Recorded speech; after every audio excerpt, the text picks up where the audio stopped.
ஸ்தோத்திரம் ஆண்டவரே, ஸ்தோத்திரம் ஸ்தோத்திரம் ஆண்டவரே.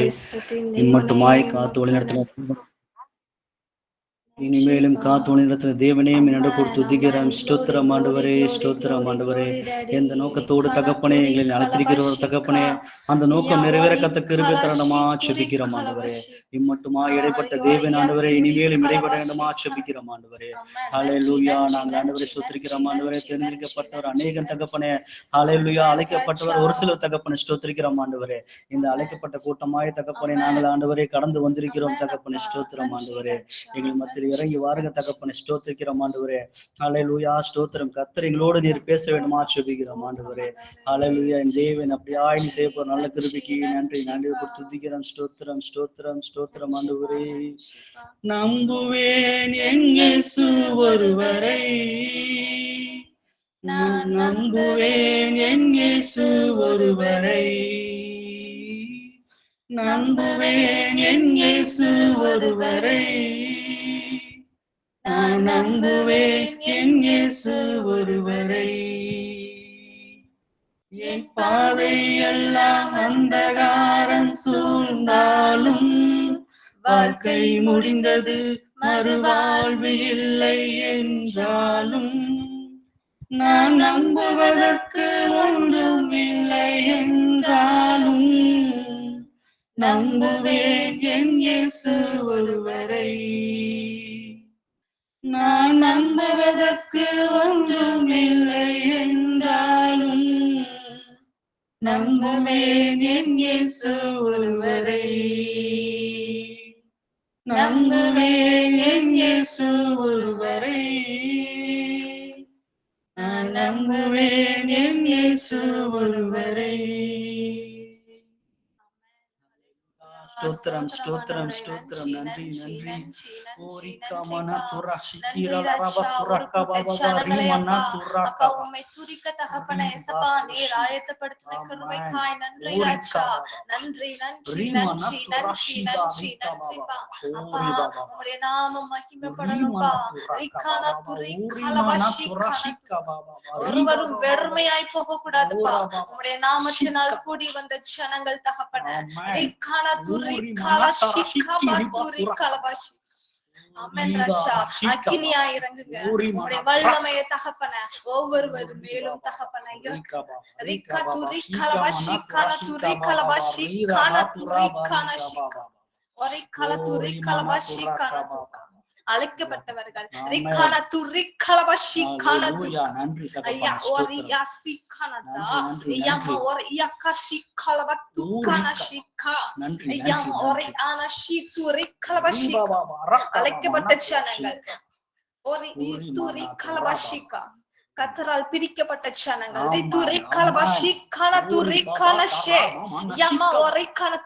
ஒருவரும் அமைதியா இருக்காதீங்க. அப்பாவோட சமூகத்தில் வாயை திறக்கும் போது உங்கள் நாவில் மாற்றங்கள்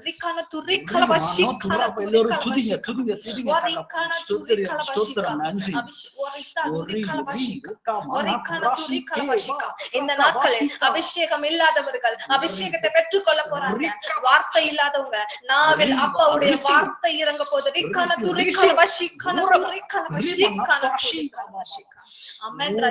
நன்றி ராஜா. மகிமையா இறங்குங்க, மகிமையாய்ப்பா, மகிமையாய் ராஜா.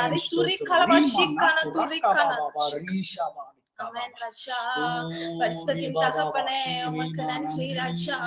ஜீவனுள்ள தேவனே உமக்கு நன்றிப்பா. ஆமென் ராஜா. அவர் நாமமே மதுரமே,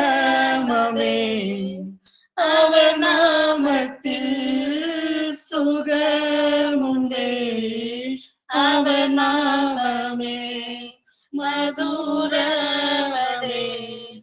அவர் நாமத்தில் சுகமுண்டே. இயேசு நாமம் இயேசு நாமம் இயேசு நாமம் இயேசு நாமம் இயேசு நாமம் இயேசு நாமம் வாழ்கவே. இயேசு நாமம் இயேசு நாமம் இயேசு நாமம் இயேசு நாமம் இயேசு நாமம் இயேசு நாமம் வாழ்கவே. அவர் நாமமே மதுரமதே, அவர் சுகமுமே, அவர் நாமமே மதுரமதே, அவர் நாமத்தில் சுகமுமே. நாமம் இயேசுநாமம், இயேசுநாமம், இயேசுநாமம், இயேசுநாமம், இயேசுநாமம் வாழ்கவே.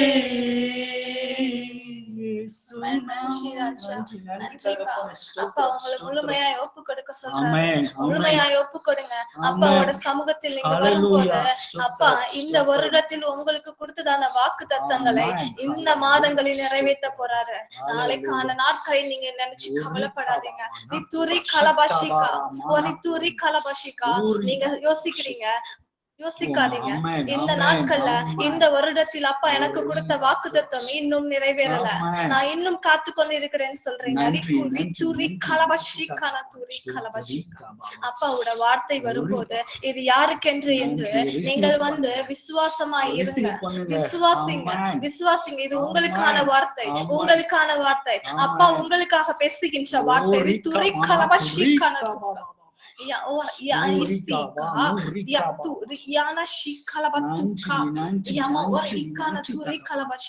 இன்னும் பலப்படுங்க, இன்னும் ஆவியில் பலப்படுங்க. ராஜாக்களை தள்ளி ராஜாக்களை ஏற்படுத்தின தேவன் அநேக புறஜாதிகள் மத்தியில் உங்களை இன்னும் அதிகமாய் பயன்படுத்த போகிற தேவனாய் இருக்கிறார்.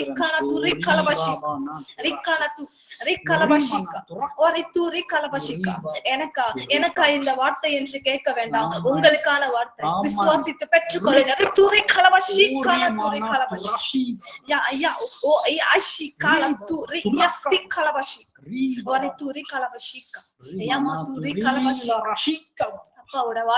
அப்பாவோட வார்த்தை வரும்போது அதை புறக்கணிக்காதீங்க, அதை ஏற்றுக்கொள்ளுங்க, அதை ஏற்றுக்கொள்ளுங்க. நீ துன்பத்தை கண்ட நாட்களுக்கு மிகுதியான நீ மகிழ்ச்சியை காண போகிறாய்.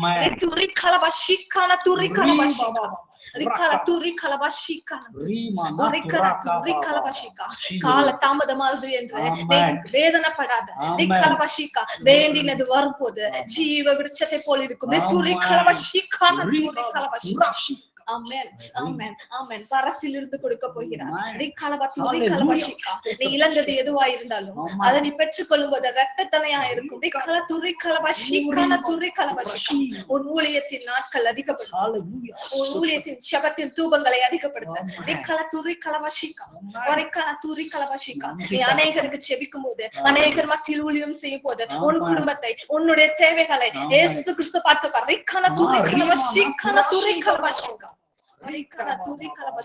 இன்னும் ஆவியில் பலப்படு, இன்னும் ஆவியில் பலப்படு.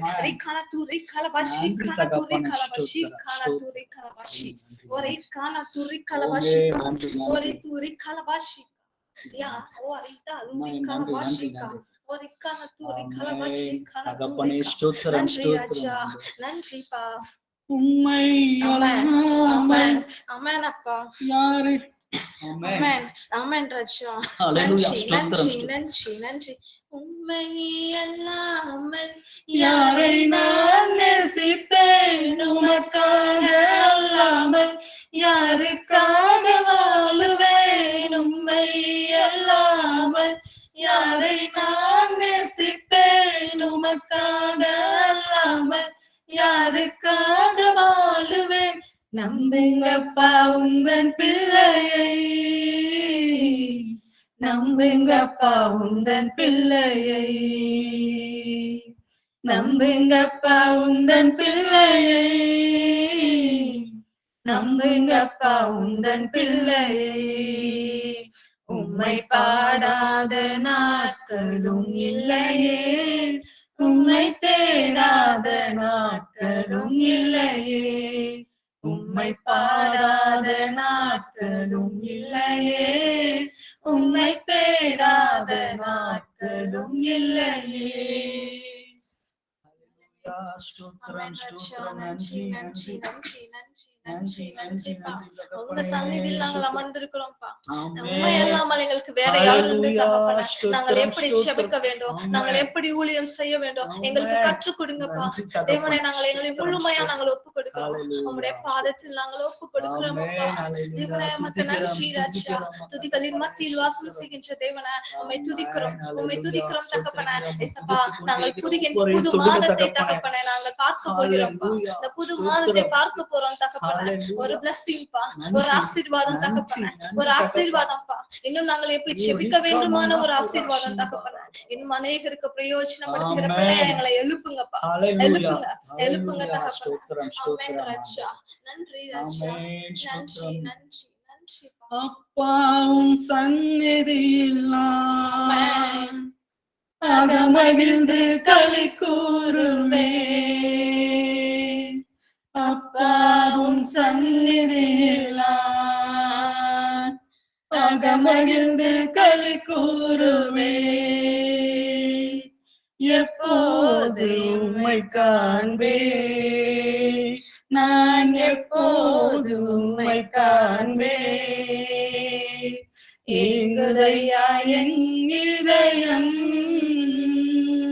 ஏங்குதையா என் இதயம். ஜமானனே என் இயேசு ராஜனே,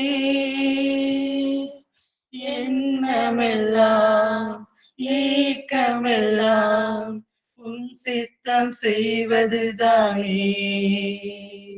என் எண்ணமெல்லாம் ஏக்கமெல்லாம் உன் சித்தம் செய்வதுதானே.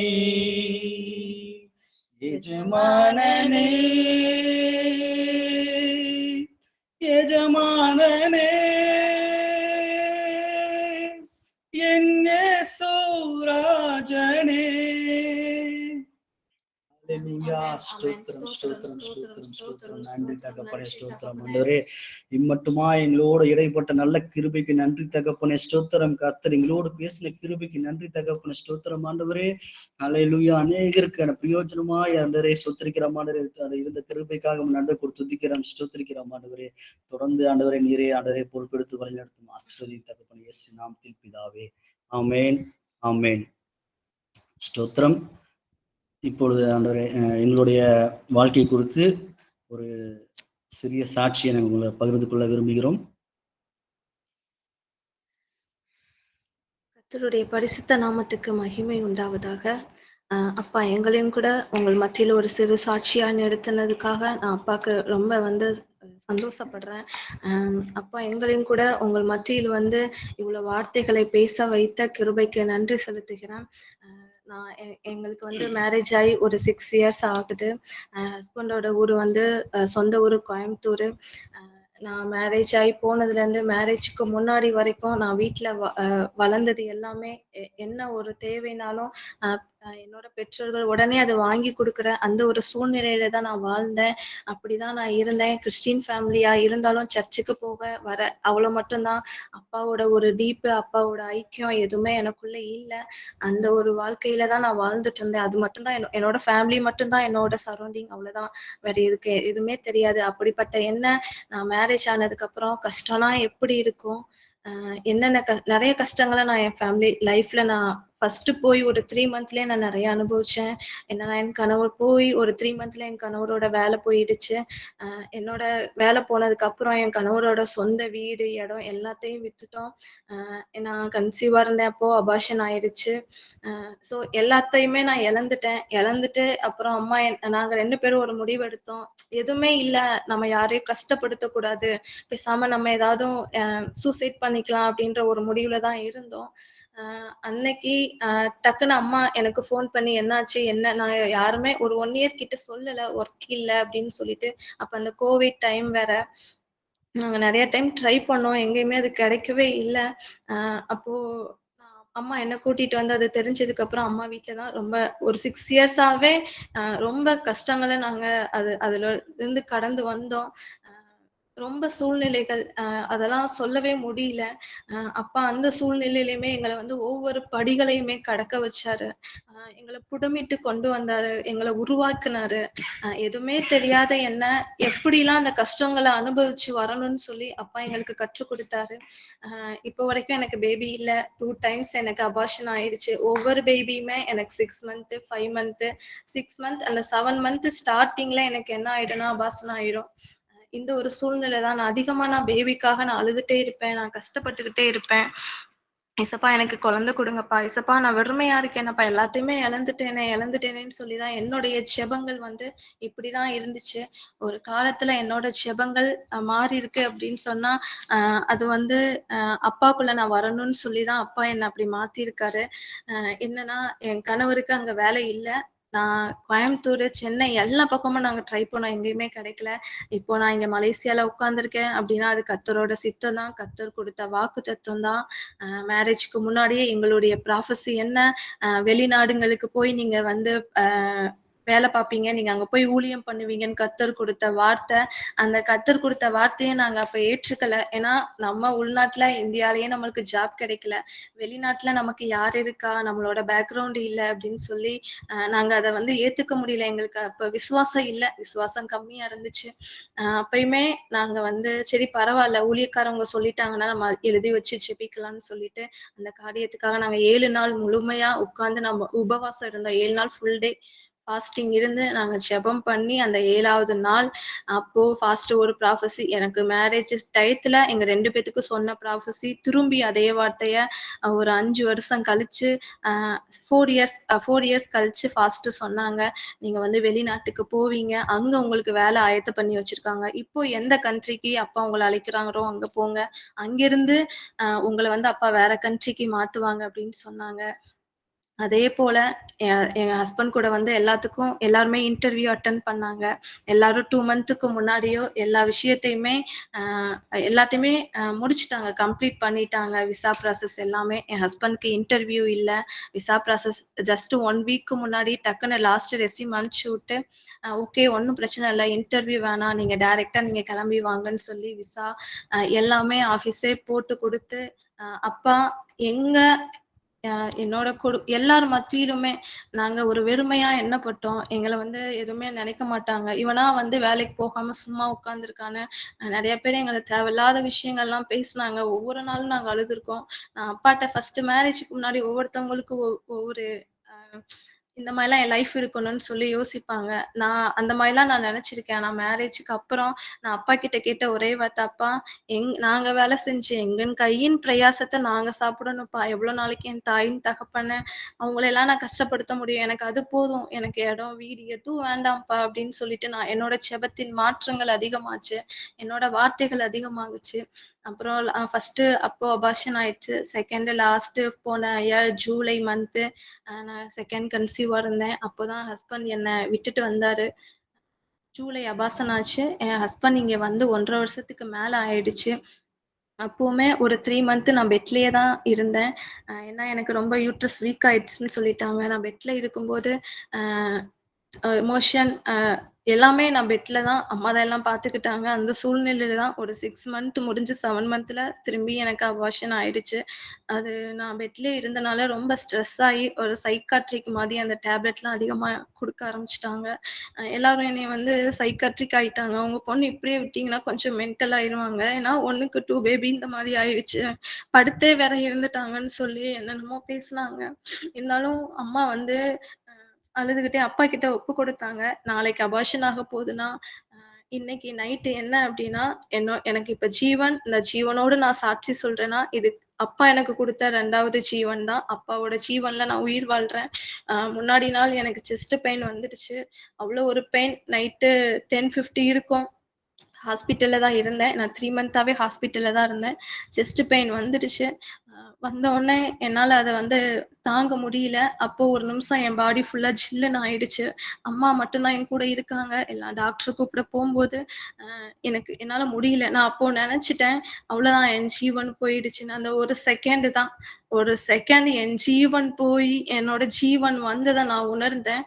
மறுநாள் காலையில என் குழந்தை அபார்ஷன் ஆயிடுச்சு. அப்பா என் ஜீவனை கொடுத்து என்ன வந்து இன்னும் நிறைய ஆத்மாக்களை ஆதாயப்படுத்தணும்னு கர்த்தரோட சித்தத்தின்படி என் ஜீவனை கொடுத்து அந்த குழந்தை வந்து மறுநாள் இறந்து போயிடுச்சு. நார்மலாவே பிறந்துதான் இறந்துச்சு. பிறந்ததுக்கு அப்புறம் தான் அந்த தொப்புள் கொடி கட் பண்ணும்போது தான் ஜீவன் போச்சு. அந்த அளவுக்கு அப்பா என்ன கொண்டு என்ன சித்த வச்சிருக்காரோ அதன்படி நான் ஒப்பு கொடுத்தேன். நான் 2வது பேபில இருந்து நான் அழுகல. ஏன்னா எனக்கு வாக்குத்தத்தம் கொடுத்தாரு. ஆபிரகாமின் சந்ததியை போல உன் சந்ததியை பெருக பண்ணுவேன்னு. நான் 6 வருஷமா காத்திருந்தேன் நான் இந்த வேலைக்காக. ஆனா இப்ப கொடுத்த வேலை யாருனாலயும் அந்த மாதிரி வர முடியாது. அந்த மாதிரி ஒரு உயரமான இடத்துல அப்பா எங்களை கொண்டு வந்து உட்கார வச்சிருக்காரு. இன்னும் நான் காத்திருப்பேன். கர்த்தரோட சமூகத்துக்கு நான் நிற்பேன். நான் வாஞ்சியோடு அப்பாவோட சமூகத்துல நான் நோக்கி இருக்கணும். இந்த அபார்ஷன் ஆகி நான் வீட்டுக்கு வந்ததுக்கு அப்புறம் எனக்கு உண்மையா சொல்லணும்னா ரொம்ப ஓவர் ப்ளீடிங். என்னால முடியல. ஒரு 3 மந்த் ப்ளீடிங் தான். எதுக்கெடுத்தாலும் இன்னைக்கு வீட்ல இருப்பேன், நாளைக்கு ஹாஸ்பிட்டல் போயிடுவேன். இதே நிலைமை. நான் ஸ்கேனிங் தான் முடிச்சிருக்கேன், ரேடியாலஜி. நான் படிச்ச ஸ்கேன்லயே நான் போய் ஸ்கேன் பண்ண போனேன். ஏன் இப்படி ஆகுதுன்னு சொல்லி பார்க்க போனா என்ன சொல்லிட்டாங்க, உங்க உங்க உங்க பொண்ணுக்கு என்னவே கூப்பிட்டு சிஸ்டர் அங்க ஒர்க் பண்ணவங்க தெரிஞ்சவங்கனால, உங்களுக்கு பேபி பொறக்காது. யூட்ரஸ் ரிமூவ் பண்ணிக்கங்க அப்படின்னு சொல்லிட்டாங்க. ஏன்னா என்ன சொல்றதுன்னே தெரியல. அவ்ளோ நொறுங்கி போயிட்டேன். அப்பா என்னப்பா எனக்கு நான் பேபி நீங்க லேட்டா தருவீங்க நான் விசுவாசமா இருந்தேன். ஆனா லாஸ்ட் யூட்ரஸவே ரிமூவ் பண்ண சொல்றாங்களேப்பா! நான் என்னப்பா பண்ணேன்னு சொல்லி நான் அப்பாவோட சமூகத்துல நான் இருந்தேன். அப்பயுமே ஒரு ஒரு டாக்டர் எனக்கு கிறிஸ்டின் தான் அவங்க. அவங்க கூப்ட்டு நம்ம பயாப்சி எடுத்து பார்க்கலாம். அவங்க கிட்ட போனேன். எனக்கு இன்ஃபெக்ஷன் ஆயிடுச்சு. யூரின் இன்ஃபெக்ஷன் அதனால பயாப்சி எடுத்து பார்க்கலாம். நீ ஏன் ஃபீல் பண்றன்னு சொல்லிட்டு, அ ஒரு 3 நாள் அப்போ எனக்கு என்ன பண்றதுன்னே தெரியல. உண்மையாவே ரொம்ப ஸ்ட்ரெஸ் ஆயிட்டேன். அந்த ரிப்போர்ட் எடுத்து ரிட்டர்ன் அந்த 3, 4 டேஸ் கழிச்சு வர்ற வரைக்கும், எப்பா இந்த ஒரு நிமிஷம் என் ஜீவன் போனா அப்ப கூட நான் அத தான் யோசிச்சேன். எனக்கு அந்த இது ஏத்துக்கிறதுக்கு அந்த பக்குவம் இல்லாம இருந்துச்சு. அப்போ அந்த ரிசல்ட் என்னன்னா, எனக்கு எதுவுமே இல்ல. எல்லாமே நார்மல். எனக்கு எந்த பிரச்சனையுமே இல்ல அப்படின்னு சொல்லி ரிப்போர்ட் அடுத்து நான் பயாப்சி முடிச்சுட்டு நான் ஸ்கேன் போது என் யூட்ரஸ் நார்மலா இருக்கு. என் யூட்ரஸ்ல எந்த பிரச்சனையும் இல்லன்ற ஒரு ரிப்போர்ட்ட அப்பா அ மாறுதலாய் மாற பண்ணினாரு. அப்பாவோட நாமம் மகிமைப்படுவதாக. இப்போ அந்த கணவர் என்ன கூட்டிட்டு வந்து போன ஜனவரி நான் இங்க வந்தேன். இப்போ அப்பாவோட ஊழியத்த நாங்க 2 பேரும் சேர்ந்து எங்கனால முடிஞ்சதா இவரு ஹஸ்பண்ட் ஒர்க் போறாரு. நான் வீட்ல தான் இருக்கேன். எங்களால முடிஞ்ச ஊழியங்கள நான் பண்ணிட்டுருக்கேன். முழு டைம் அப்பாவோட நாமத்த நான் மகிமைப்படுத்திட்டு இருக்கோம். தொடர்ந்து எங்களோட ஊழியங்களுக்காகவும் நாங்க இதான் ஃபர்ஸ்ட் டைம் நான் வந்து அப்பாவோட வார்த்தைகள உங்ககிட்டலாம் பகிர்ந்து கொள்றது இதான் ஃபர்ஸ்ட் டைம். இதுக்கு முன்னாடி நான் இந்த மாரி யார்கிட்டயும் பேசினதில்ல. அப்பா உங்க முன்னாடி என்னோட சாட்சியாவும், வார்த்தையில் கொடுக்கும்படியாவும் நிறுத்தினதுக்காக நான் அப்பாக்கு ரொம்ப நன்றி சொல்றேன். கர்த்தரோட நாமம் மகிமைப்படுவதாக.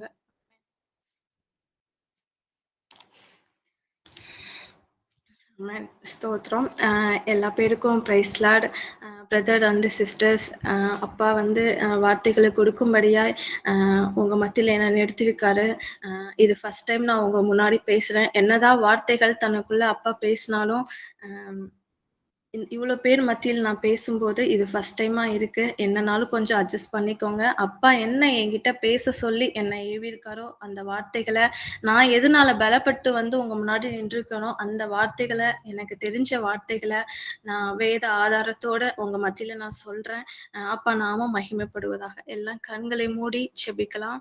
அப்பா பிதாவே உமக்கு நன்றி தகப்பனே. அப்பா இந்த நாட்களை எங்களை ஒரு மனமாய் கூட்டி சேர்த்து தகப்பனே. அப்பா உம்முடைய நாமத்தை மகிமைப்படுத்தணும் தகப்பனே. உம்மை ஆராதித்தோம் தகப்பனே. அப்பா இந்த வேளையிலும் தகப்பனே உம்முடைய வார்த்தைக்காக நாங்க கடந்து போயிருக்கோம். அப்பா நான் அல்ல தகப்பனே. நான் என்னுடைய வார்த்தை அல்ல. என்னை மறைத்துப்பா நீங்க வெளிப்படுங்க. உங்களுடைய வார்த்தை தகப்பனே. ஏசப்பா அநேகருக்கு பிரயோஜனம் உள்ள வார்த்தையா இருக்கட்டும் தகப்பனே. ஏசப்பா நீர் அப்படி எங்களை வழிநடத்த போற கிருபைக்காய் நன்றி செலுத்துகிறோம் தகப்பனே.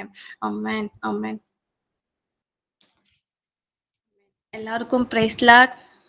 எல்லாம் மியூட் எடுத்து ஒரு நிமிஷம் பிரைஸ் லார்ட் சொல்லுங்க. அப்பாவோட நாமத்தை மகிமைப்படுத்துங்க.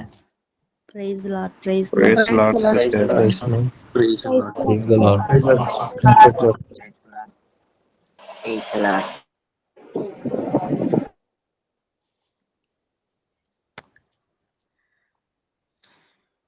1 தெசலோனிக்கேயர் புஸ்தகம் 5வது அதிகாரம் 23வது வசனம் யாராவது படிக்கலாம்?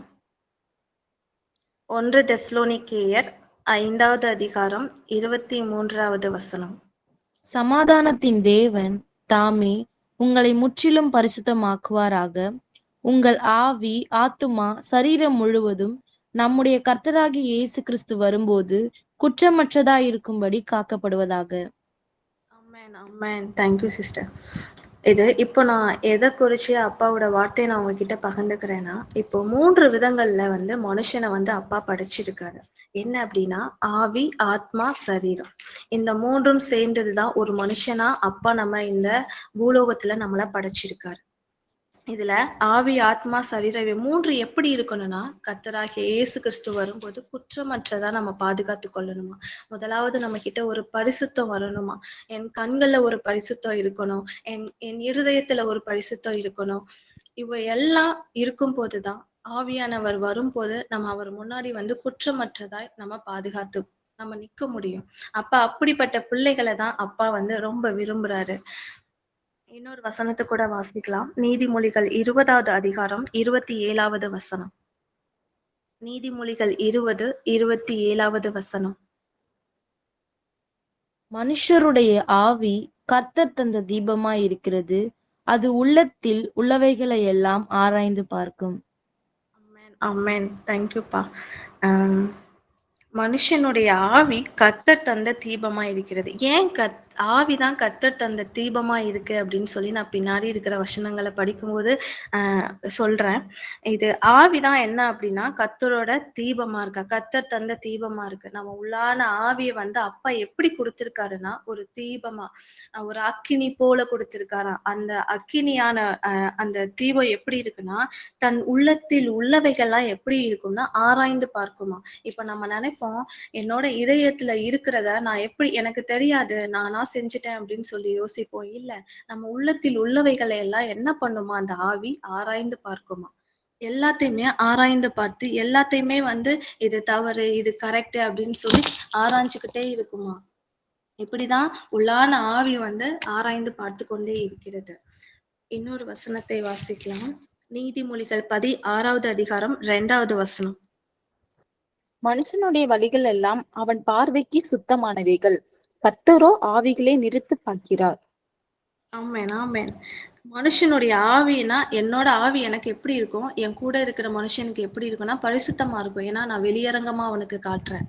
அப்போ என்னோட உள்ளரங்கத்தை பார்க்கிற என்னோட தகப்பனுக்கு தான் தெரியும் என்னுடைய பாவங்கள் எப்படிப்பட்டது, நான் மனசுல மத்தவங்கள குறிச்சு எந்த ஒரு எண்ணம் நான் நினைச்சிருக்கேன் அப்படின்னு சொல்லி நம்ம அப்பாவுக்கு தான் தெரியும். அப்படிதான் அப்பா வருகையின் போது என்ன பண்ணுவாராம், நம்ம உள்ளத்துல இருக்கிற எண்ணங்கள், நம்ம யாருக்கு தீங்கு செஞ்சிருக்கோம், யாருக்கு நன்மை செஞ்சிருக்கோம்னு சொல்றத நீதியின் தேவனா வந்து நம்மளை வந்து நிறுத்து பார்க்கிறார். அப்பா வந்து நம்ம உள்ளத்தின் உள்ளவைகளை நிறுத்து பார்ப்பாராம். இது மனுஷனால முடியாது, அப்பாவால மட்டும்தான் முடியும். இன்னொன்னு, மனுஷனுடைய ஆவியில் ஆவியானவர் செயல் எப்படிலாம் இருக்கும், அதாவது என்னோட ஆவியில எனக்குள்ளதான இருக்கிற ஆவியில அப்பாவோட செயல் வந்து எப்படிலாம் இருக்கும் அப்படின்னு சொல்லி ஒரு 3 விஷயம் இருக்கு. ஃபர்ஸ்ட் அப்பா எதை வந்து நம்மளுக்கு தொடுறாரு, கர்த்தர் முதலில் ஆவியை தொடுகிறார். ஆவி வந்துதான் ஆத்மாவை தொடுகிறது, ஆத்மா தான் சரீரத்தை தொடுது. இப்படிதான் நமக்குள்ளானவைகளை அப்பா வந்து இயக்குகிறார். எப்படிலாம் வந்து ஆவியானவர் இயக்குகிறாரு அப்படின்னா, ஃபர்ஸ்ட் ஆவி ஆவி ஆவியை தான் நம்ம அப்பா தொடுவாரு, ஆவிதான் ஆத்மாவை தொடும், ஆத்மா சரீரத்தை தொடும். இப்படிதான் வரிசையா நம்மளை வந்து அப்பா தொடும்போது நம்ம வந்து அதை உற்சாகப்பட்டு நம்ம பண்றோம். அடுத்து எப்படி ஆவியானவர் இதெல்லாம் இயக்குகிறார் அப்படின்னு சொல்லி பார்த்தோம்னா, எஸ்றா புஸ்தகம் 1வது அதிகாரம் 5வது வசனம். எஸ்றா புஸ்தகம் 1வது அதிகாரம் 5வது வசனம். எப்படி ஆவியானவர் இயக்குகிறார். அப்பொழுது எருசலேமில் உள்ள கர்த்தருடைய ஆலயத்தை கட்டுகிறதற்கு போகும்படி யூதா பென்யமீன் வம்சங்களின் தலைவரும் ஆசாரியரும் லேவியரும் அன்றி எவர்கள் ஆவியை தேவன் ஏவினாரோ அவர்கள் எல்லாரும் எழும்பினார்கள். ஆமாம். எருசலேமிலோட கர்த்தருடைய ஆலயத்தை கட்டுவதற்கு யார் எழும்புனாங்கன்னா, ஆவியின் தேவன் ஏவுதல் உண்டு பண்ணினாரு. யாருக்கெல்லாம் அந்த ஏவுதல் வந்து உள்ளான இருதயத்துல வந்துச்சோ அவங்க எல்லாரும் தான் அந்த ஆலயத்தை கட்டுவதற்காக எழும்புனாங்க. அப்போ நம்ம இருதயத்துல அப்பா பேசும்போது நம்ம வந்து அப்பா பேசல, இல்லப்பா என்னால முடியாதுப்பா, எனக்கு சோர்வா இருக்குப்பா, என்கிட்ட வந்து பணம் இல்ல, எனக்கு குறைவா இருக்குப்பா, நான் இத குடுத்துட்டேன்னா என்னோட இந்த மந்த் என்னால வந்து எதுவும் பண்ண முடியாது. இல்ல, நீ ஒண்ணு குடுக்கும்போது அப்பா உனக்கு ரெட்டிப்பான பலனை குடுப்பாரு. உன் ஆவி வந்து எப்பயுமே வந்து குடுக்குற ஆவியா தான் இருக்கணும். அப்பா உன்கிட்ட அத தான் எதிர்பார்க்கிறாரு. நம்ம அதிகமா அப்பாக்கு குடுக்கும்போது, அப்பா நம்மகிட்ட வந்து உன் ஆஸ்தியில பாதி குடு, உன் அந்தஸ்துல பாதி குடு, நீ எல்லாவற்றையும் எனக்கு குடுன்னு சொல்லல. உன்கிட்ட உனக்கு நான் குடுக்குற பலன்ல முதன்மையான பலன எனக்கு குடு. முதன்மையானத குடு போதும். 1 பங்கு போதும். எல்லா பங்கையும் அப்பா கேட்கல. அதுவும் அப்பா குடுக்குற பங்கு தான். அதுவும் முதன்மையானது போதும். அததான் அப்பா நம்மகிட்ட வந்து எதிர்பார்க்கிறாரு. ஒ ஒ நம்மகிட்ட வந்து அப்பா வந்து ஒரு உணர்வு குடுக்குறாருன்னா, ஒரு ஊழியக்கார் மூலியமாகவோ, இல்ல தரிசனத்தின் மூலமாகவோ ஒரு வெளிப்பாடு வருதுன்னா, அத நம்மனால வந்து அப்பா எனக்கு குடுத்த உணர்வு தான் அது கன்ஃபார்ம் பண்ண முடியல. திரும்பி அதற்காக நம்ம உட்கார்ந்து ஜெபிக்கும்போது, அப்பா இன்னொரு டைம் அத வந்து கன்ஃபார்ம் பண்ணுவாரு. அப்பா உணர்த்தும்போது நம்ம என்ன பண்ணணும்னா, அத அசால்ட்டா விடக்கூடாது. அடுத்தவங்களுக்காக ஜெபிக்கிற விஷயமா இருக்கலாம். எழும்பி ஜெபிக்க சொல்லலாம். அந்த மாரி நம்ம விஷயத்துல நம்ம சோர்ந்து போயிடக்கூடாது. லூக்கா 2வது அதிகாரம் 27வது வசனம். லூக்கா 2:27.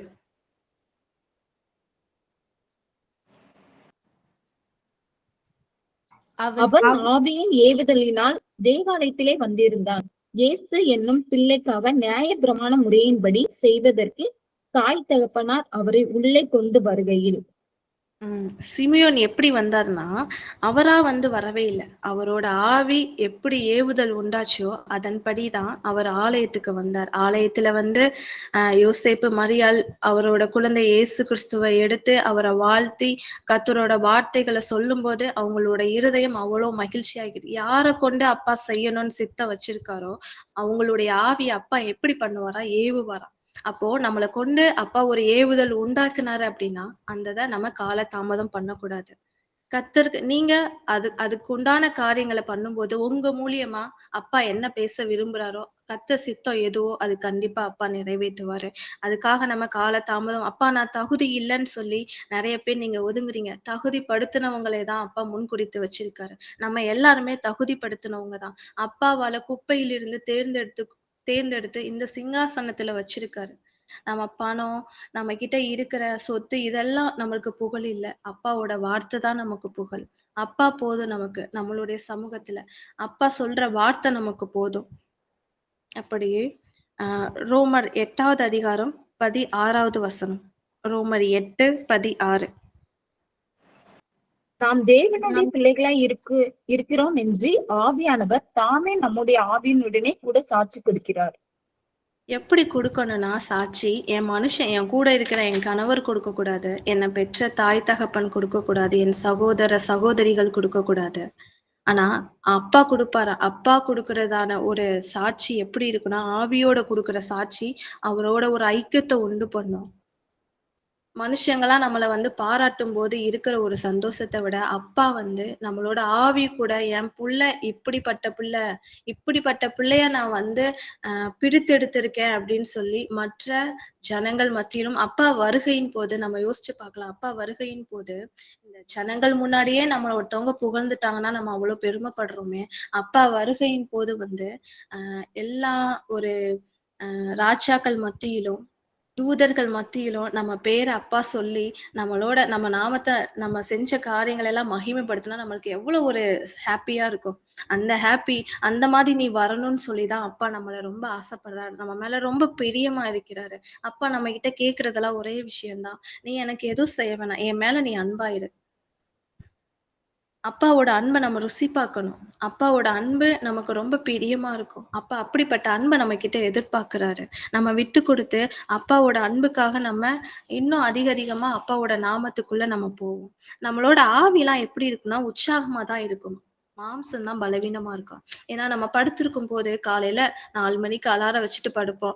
ஆனா காலைல எந்திரிச்சு ஜெபிக்கணும்னு தோணும். ஆனா ஆவி வந்து ஐயோ ஜெபிக்கணுமே டைம் ஆயிடுச்சு டைம் ஆயிடுச்சு. ஆனா மாம்சம் என்ன பண்ணும்? இன்னும் ஒரு 5 நிமிஷம் படுத்துக்கலாம்.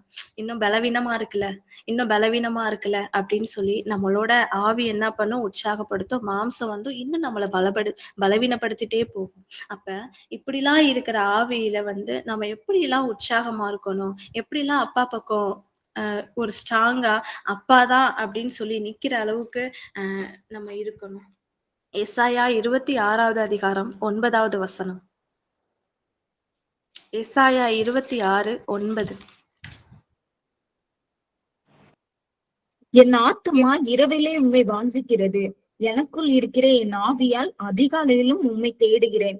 உம்முடைய நியாய தீர்ப்புகள் பூமியிலே நடக்கும்போது பூச்சக்கரத்து குடிகள் நீதியை கற்றுக்கொள்வார்கள். ஆமென். என் ஆவி அதிகாலையிலே உம்மை தேடுகிறது. அதிகாலையில நான் தேடுறதுக்கான ஏவுதல் எதனாலனா, என் ஆவியில இருந்து தான் உண்டானது. அப்போ அப்பாவ நம்ம ஜெபிக்கிறதா இருக்கலாம், அவர துதிக்கிறதா இருக்கலாம், அவர் நாமத்த மகிமைப்படுத்துறதா இருக்கலாம். எல்லாமே எதுல இருந்து தான் உண்டாகுதுன்னா, நம்மளோட ஆவியில இருந்து தான் நம்ம உண்டாகுது. ஆவிய வந்து அவித்து போடாது இருக்கணும். அவிழ்த்துனா உடைத்து போடக்கூடாது. நொறுக்கி போடக்கூடாது. 1 தெஸ்ஸலோனிக்கேயர் புஸ்தகம் 5:19 எடுத்து படிக்கலாம். 1 தெஸ்ஸலோனிக்கேயர் 5:19. ஆவியை சாரி அவித்து கொஞ்சம் ஃபாஸ்ட்டா போடாதிருங்கள். ஆவியை அவித்து போடாதிருங்கள். ஆமென், ஆமென். ஆவிய அவிழ்த்து போடக்கூடாதாம், நொறுக்கி போடக்கூடாதாம். ஏன்னா, நம்மளோட ஆவி தான் என்ன பண்ணும்னா, உற்சாகப்படுத்தும், நம்மள ஜெபம் பண்ண வைக்கும், உபவாசம் பண்ண வைக்கும், தேவனுக்காக வாழணுன்ற ஒரு வைராக்கியத்த உண்டு பண்றதே அந்த ஆவிதான், உள்ளான ஆவிதான். அப்படிப்பட்ட ஆவிய நம்ம என்ன பண்ணக்கூடாதுன்னா, அவிழ்த்து நொறுக்கி போடக்கூடாதாம். அத வந்து நம்ம பாதுகாத்து கொள்ளணும். ஆவிய அவிழ்த்து போடுறதுக்கான காரணம் இருக்கு. ஒரு 2 விஷயம் சொல்றேன். ஆவியே நம்ம அவிழ்த்து அத விட்டு விலகி இருக்கிறதுக்கான காரணம், அதுல நெருங்க முடியாம திரும்பி பின்தங்குறதுக்கான காரணம் ஒரு 2 காரணம், 2 வசனத்த சொல்றேன். நீதிமொழிகள் 15வது அதிகாரம் 4வது வசனம்.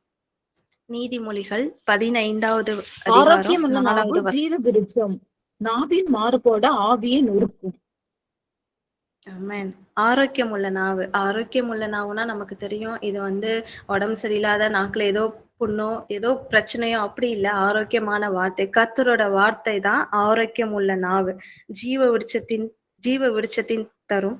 ஜீவ விருட்சத்தின் கனியை புசிப்போம்.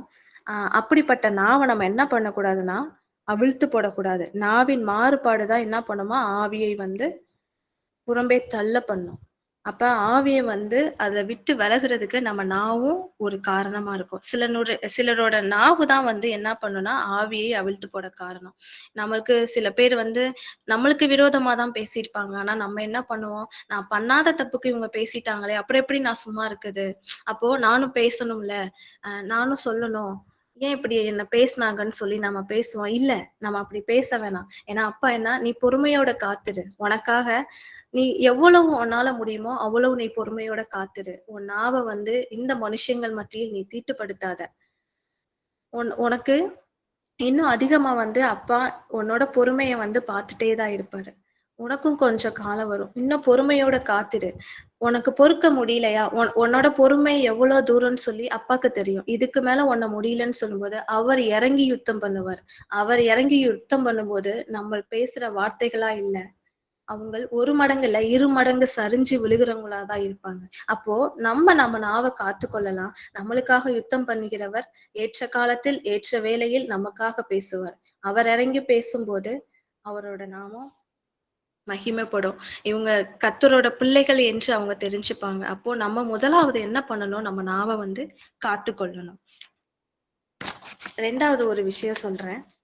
நீதிமொழிகள் 15வது அதிகாரம் 13வது வசனம். ஃபர்ஸ்ட் மன நாவை மகிழ்ச்சி காத்துக்கொள்ளணும். முகமலர்ச்சியை தரும். மன துக்கத்தினாலே ஆவி முறிந்து போகும். ஆமென். 2வது என்னன்னா, அந்த ஆவிய அவிழ்த்து போடுறதுக்கு காரணம், துக்கத்தினால் நம்ம சோர்ந்து போயிடக்கூடாது. என்னோட துக்கம் கூட என் ஆவியை முறிந்து போகுமா. அப்போ அதுக்காக நம்ம துக்கப்படும்போது நம்ம எப்படி ஹாப்பியா இருக்குது அப்படின்லாம் இல்ல. துக்கத்துல இருந்து மீண்டு வர்றதுக்கு அப்பாவோட சமூகம் தான். அப்பாவோட நாம மட்டும்தான். அவரோட சமூகத்துல உட்கார்ந்து அழுது அப்பா கிட்ட ஒப்பு கொடுத்துட்டு அதுல இருந்து நம்ம எழும்பிரணும். மனுஷங்க கிட்ட போய் எனக்கு இந்த பிரச்சனை இருக்கு, உங்களோட ஆறுதல் எனக்கு வேணும், நீங்க சொல்லும்போது எனக்கு வந்து ஒரு சந்தோஷம், ஒரு மகிழ்ச்சி வரும், நம்ம எதிர்பார்க்க கூடாது. ஆனா மனுஷங்க நம்ம கிட்டயும் பேசுவாங்க, பின்னாடி போயும் பேசுவாங்க. அப்போ நம்ம என்ன பண்ணணும்னா, அப்பாவோட சமூகத்துல நம்ம ஏற்கனவே நம்மளோட பாவங்கள தான் அப்பா சுமந்து சிலுவையில் மரித்தாரு. அப்போ இவ்வளவு விஷயங்கள் அப்பா நமக்காக பண்ணும்போது, நம்மளுடைய துக்கங்களையும் அப்பா சுமக்குறாரு. எல்லாவற்றையுமே நம்ம அப்பா சமூகத்துல தான் நம்ம ஒவ்வொரு நாட்களும் ஒப்பு கொடுத்துட்டு இருக்கோம். பிலிப்பியர் 4:4 வாசிக்கலாம். பிலிப்பியர் 4:4.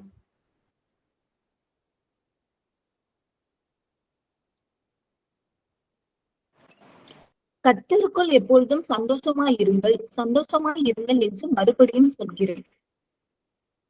ஆமென். அப்பா சொல்றாரு, துக்கத்துல இருந்து வெளிய வாங்க. வெளிய வந்துருங்க. எனக்குள்ள எப்போதுமே சந்தோஷமா இருங்க. சந்தோஷமா இருங்கன்னு மறுபடியும், மறுபடியும் அப்பா சொல்றாரு. ஒரு முறை இல்ல, மறுபடியும், மறுபடியும் சொல்றாரு. ஏன்னா, நமக்கானவைகளை அவர் பார்த்துப்பாரு. நம்ம வந்து அவர் என்ன செய்யணும்? நமக்கு முன்குறித்தவைகளை அவர் நோக்கி நம்ம போறது மட்டும் தான் நம்மளோட வேலை. மீதி எல்லாம் அவர் பார்த்துப்பாரு. அப்போ நீ கர்த்தருக்குள் எப்பொழுதுமே எப்படி இருங்கன்னா சந்தோஷமா இருங்கள் என்று மறுபடியும் சொல்கிறார். ரோமர் 12வது அதிகாரம் 11வது வசனம். ரோமர் 12:11. அசதியாயிராமல் ஜாக்கிரதையாயிருங்கள், ஆவியிலே அனலாயிருங்கள், கர்த்தருக்கு ஊழியம் செய்யுங்கள். நம்ம இதுல சோர்ந்து போயிட்டு அசதியா போயிராதீங்க. ஜாக்கிரதையா இருக்கணும். ஆவியில அனறாருங்க. அப்பதான் நம்ம என்ன பண்ண முடியும்? கர்த்தருக்கு ஊழியம் செய்ய முடியும். நம்ம கிட்ட அனல் இல்ல, அக்கினி இல்ல, ஆவியில வந்து ரொம்ப சோர்ந்து போயிருக்கோம்னா, அப்பாவோட வார்த்தைகள புறஜாதிகளுக்கு நம்ம எப்படி போய் பேசுவோம்? நம்ம சோர்ந்து போயிட்டோம்னா, புறஜாதிகளை எப்படி நம்ம அப்பா பக்கமா கொண்டு வர முடியும்? அப்போ நம்ம என்ன பண்ணணும்? முதலாவது நம்மளோட ஆவிய நம்ம புதுப்பிச்சு கொண்டே இருக்கணுமா? புதுப்பிச்சு கொண்டே இருக்கணும். ஒவ்வொரு நாளும் நம்ம ஆவியில சோர்ந்து போய் உட்கார்ந்துட கூடாதாம். அது எப்படி இந்த லாஸ்ட் ஒரு 2 காரியத்த மட்டும் நான் சொல்லி முடிக்கிறேன். அ எப்படி ஆவியில அனலா இருக்கிறது? ஃபர்ஸ்ட் வந்து நம்ம பார்த்தோம். அ ஆவிதான் மெயின் நமக்கு. ஆவிய எப்படி வந்து ஏசப்பா இயக்குகிறாரு அப்படின்னு சொல்லி பார்த்தோம். ஆவியில எப்படி வந்து நீங்க வந்து அவிழ்த்து போடக்கூடாது. நாவினால், அப்புறம் வந்து துக்கத்தினால் இந்த மாதிரி விஷயங்கள்லாம் நீங்க இருக்கக்கூடாது. இதுதான் வந்து ஆவிய அவிழ்த்து போட காரணம். இனி ஆவிய எப்படி அக்கினியா நீங்கள் பற்றிக் கொள்ளணும் அப்படின்னு சொல்லி ஒரு 2 இது மட்டும் நம்ம பார்க்கலாம். உபாகமம் 4வது அதிகாரம் 36வது வசனம். ஆவியில அனலா இருக்கிறது எப்படி? உபாகமம் 4வது அதிகாரம் 36வது வசனம். உன்னை உபதேசிக்கும்படிக்கு அவர் வானத்திலிருந்து தமது சத்தத்தை உனக்கு கேட்க பண்ணி, பூமியிலே தமது பெரிய அக்கினியை உனக்கு காண்பித்தார். அக்கினியின் நடுவில் இருந்து உண்டான அவருடைய வார்த்தைகளை கேட்டாய். ஆமென். அக்கினியில நடுவுல இருந்துதான் உண்டான வார்த்தையினாலதான் உங்களோட பேசுவார். நம்மளோட அப்பா எப்படி பேசுவார்னா, சும்மா பேசுவாரு. மத்த மனுஷங்கள போய் பேச மாட்டாரு. மேல இருந்து வானத்துல இருந்து இறங்கின அக்கினி போல பேசுவாராம் நம்ம கிட்ட ஆவியானவர். அந்த அக்கினி தான் என்ன அப்படின்னா, அக்கினி என்பது கர்த்தரோட வார்த்தை. ஆவி எரியணும்னா என்ன பண்ணணும்னா, அக்கினி வந்து என்னோட நாவுல விழுகணும். அக்கி என்பது கர்த்தருடைய வார்த்தையா இருக்கிறது. கர்த்தருடைய வார்த்தை அக்கினியாய் ஆவியின் மேல வந்து ஒவ்வொரு நாளும் எரிஞ்சுக்கிட்டே இருக்கணுமா. அது அணைந்து போகக்கூடாது. அப்போ நமக்கு மெயின் என்னன்னா கர்த்தரோட வார்த்தை, வேதாகமம். அப்ப அந்த கர்த்தரோட வார்த்தை அதிகமா நம்ம எரிஞ்சுக்கிட்டே இருக்கும்னா, நம்மளோட ஆவி அனல் மூட்டப்பட்டு கொண்டே இருக்கும். இப்போ மேல இருந்து ஒரு வார்த்தை அக்கினியில வந்து விழணும். எப்பயுமே ஒரு அக்கினி வந்து நெருப்பு வந்து தனியா எரியாது. ஒரு பேப்பர் வச்சா தனியா எரியாது. இதே நம்ம அதிகமான பொருட்கள் வச்சு விறகு அதெல்லாம் வச்சிருக்கும்போது, நெறைய அக்கினிகள்லாம் வந்து விழும்போது, அது எப்படி எரியும்னா பற்றி எரியுமாம். அப்போ அது போல தான் நம்மளோட ஆவி உற்சாகம் உள்ளதாய் பற்றி எரிகிறதா இருக்கும். அப்ப கர்த்தரோட வார்த்தை வரும்போது என்ன பண்ணும்னா, அனல் மூட்டி எரிகிற ஒரு வார்த்தையா இருக்கும். அப்ப அப்பாவோட வார்த்தை தான் அக்கினி. கர்த்தருடைய வார்த்தை நமக்குள்ள வரும்போது, நம்ம எப்படி இருப்போம் அப்படின்னா, ஒரு அனல் மூட்டப்பட்ட அனுபவம் போல இருப்போம். நம்ம கிட்ட வந்து பேசுவவங்களும் சொல்லுவாங்க, "இவங்க சாதாரண மனுஷங்க இல்ல. இது கர்த்தருடைய பிள்ளை என்பது இவங்க பேச்சுல இருந்தே தெரிகிறது." இவங்க பேசும்போதே அந்த ஒரு அக்கினி என் மேல என்னை வந்து பாயுது.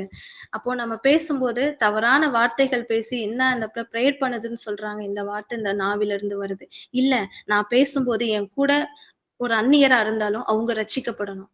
என்னன்னு தெரியல பிரதர் அண்ட் சிஸ்டர். இவங்ககிட்ட நான் பேசும்போது அவங்க அவங்க வாயில இருந்து வர்ற வார்த்தைனால எனக்கு வந்து பைபிள் படிக்க தோணுது. ஏசப்பானா யாருன்னு கேட்க தோணுது.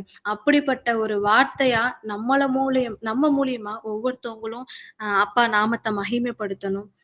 அப்படிதான் சொல்லியிருக்காரு. தாவீது சொல்றாரு, அவர் வார்த்தை என் கால்களுக்கு தீபமும் என் பாதைக்கு வெளிச்சமா இருக்கிறது. தாவீது சொல்றாரு, அவரோட வார்த்தை எப்படி இருக்காம்? என் காலுக்கு தீபமும், என் பாதைக்கு வெளிச்சமா இருக்கிறது. அதே போலதான் நான் தாவீத போலதான் நாமளும் அப்பாவோட வார்த்தைய பிடிச்சுக்குவோம். அப்பாவோட வார்த்தை தான் நமக்கு எல்லாமே. நம்ம போகிற வழிகள் எல்லாத்தையும் ஆயத்தப்படுத்துகிறது எல்லாமே கர்த்தரோட வார்த்தை தான். அப்பாவோட வார்த்தைய நம்ம பிடிச்சுக்குவோம். ராஜாக்கள போல தாவீத எப்படி வந்து குடும்பங்கள மத்தியில ஒரு அவமதித்து எடுத்து ஒதுக்குனாங்களோ, ஆனா அப்பா சகோதரர்கள் மத்தியில அபிஷேகம் பண்ணி ராஜாக்கள் அமர செய்தாரோ, அதே போல அப்பா பொறுமையோடு கர்த்தரோட வார்த்தையின்படி நடக்கிற நம்மளையும் ராஜாக்கள அமர செய்ய போறாரு. வருகின்ற நாட்கள்ல நம்மள்ல ஒரு ஜாதியார் நம்மள வந்து அவிசுவாசமா எண்ணுனவங்க, நம்மள வந்து இவங்கெல்லாம் என்ன பண்ண போறாங்க அப்படின்னு சொல்லி நினைச்சவங்க மத்தியில அப்பா வந்து ராஜாவா நம்மள வந்து அமர பண்ண போறாரு.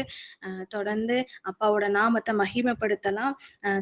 அதுக்கப்புறம் ஒரே ஒரு வசனத்தை மட்டும் வாசிச்சு ஜெபிக்கலாம். இது நாளைக்கு வந்து நம்ம புது மாதத்தை காண செய்ய போறாரு அப்பா. கடந்த மாதம் முழுவதும் அப்பா பாதுகாத்து வந்தாரு. இந்த புதிய மாதத்திற்குள்ள போகும்போது நம்ம வந்து ஒரு உடன்படிக்கை அப்பாக்குள்ள எடுத்துக்குவோம். அப்பா இன்னும் என்னென்ன காரியங்கள்ல அப்பா நான் விலகி போயிருக்கேனோ அதெல்லாம் நான் சீர்படுத்தணும், நான் தகுதிப்படுத்தணும். நீர் வருகிற போது தகப்பனே நான் உமக்கான ஒரு உடன்படிக்கை பெட்டியை சுமக்கிற பிள்ளையா நான் இருக்கணும்னு சொல்லி நம்ம அப்பாவோட சமூகத்துல நம்ம ஒப்பு கொடுத்து ஜெபிக்கலாம். அந்த வார்த்தையை வாசிச்சு நம்ம ஜெபிச்சு முடிக்கலாம். எரேமியா 29வது அதிகாரம் 11வது வசனம். எரேமியா 29 எல்லாருமே சேர்ந்து வாசிக்கலாம். இந்த அதிகாரம் இந்த வசனம் மட்டும். அப்பா கொடுத்த வார்த்தை இந்த மாதத்திற்கான வாக்குத்தத்த வார்த்தை. எரேமியா 29 நீங்கள் எதிர்பார்த்தை உங்களுக்கு கொடுக்கும்படி நான் உங்கள் பேரில் நினைத்திருக்கிற நினைவுகளை அறிவேன் என்று கர்த்தர் சொல்லுகிறார். அவைகள் தீமைக்கல்ல, சமாதானத்துக்கு ஏதுவான நினைவுகளே. அமேன், அமேன். அப்பா கொடுத்த வார்த்தைகளை நிறைவேற்றுற மாதம் இது. கால தாமதம் ஆனாலும் அப்பா நேர்த்தியான காலங்களை நம்மளை செய்து முடிக்க போறாரு. நமக்கு ஏதுவான காரியங்களை செய்யறதுக்காக தான் நம்மளை பொறுமையோட காத்திருக்க வச்சிருக்காரு. கர்த்தரோட நாமம் மகிமைப்படுவதாக. ஹல்லேலூயா, ஸ்தோத்திரம். கண்களை மூடி எல்லோரும் ஜெபிப்போம். ஹல்லேலூயா, ஸ்தோத்திரம். துதிக்கிறோம். ஸ்தோத்திரம் ஆண்டவரே, ஸ்தோத்திரம், ஸ்தோத்திரம், ஸ்தோத்திரம். வாக்குத்தத்தம் செய்தவர் வாக்கு மாறுமோ? வாக்குத்தத்தம் செய்தவர் வாக்கு மாறுமோ? இல்லை, இல்லை, ஒருபோதும் இல்லை, இல்லை, இல்லை, ஒரு நாளும் இல்லை, இல்லை, இல்லை, ஒரு போதும் இல்லை, இல்லை, இல்லை, ஒரு நாளும் இல்லை. வாக்கு மாறாதவர், இயேசு வாக்கு மாறாதவர், வாக்கு மாறாதவர், இயேசு வாக்கு மாறாதவர். ஸ்தோத்திரம், ஸ்தோத்திரம் ஆண்டவரே, நன்றி கொடுத்து துதிக்கிறோம். ஸ்தோத்திரம் ஆண்டவரே, இம்மட்டுமா எங்களோடு இடைப்பட்ட கிருபைக்கு நன்றி தகப்பனே. ஸ்தோத்திரம் ஆண்டவரே, கர்த்தர் ஆண்டவரே, ஹல்லேலூயா. உம்முடைய வார்த்தைகள் ஆண்டவரே எங்களுக்கு பிரயோஜனமா இருக்கு தகப்பனே. ஸ்தோத்திரம். எங்களுடைய ஆவியை நாங்கள் அவிழ்த்து போடாதபடி தகப்பனே நாங்கள் பற்றிக்கொள்ள கர்த்தர் எங்களுக்கு ஆலோசனை பண்ணி தகப்பனே. ஸ்தோத்திரம். அதன்படி நாங்கள் நடக்க கத்த கிருபை தாருங்க. ஹல்லேலூயா. வந்திருக்கப்பட்ட ஆண்டவரே, ஹல்லேலூயா. இந்த லிங்க்ல ஜாயின் பண்ணிக்கிற ஒவ்வொரு பிள்ளைகளும் ஒப்பு கொடுத்து ஜெபிக்கிறோம். கர்த்தர் அவர்களையும் நீ ஆசீர்வதித்து கொடுங்க, குடும்பங்களையும் ஆசீர்வதிக்க தகப்பனே. ஸ்தோத்திரம் ஆண்டவரே. எங்களுக்கும் ஆண்டவரே இந்த நாளிலே ஒரு நல்ல ஒரு ஸ்லாக்கியத்தை நாமத்தை மையப்படுத்த முடியா எங்களை தகுதிப்படுத்தின கிருபைக்கு நன்றி.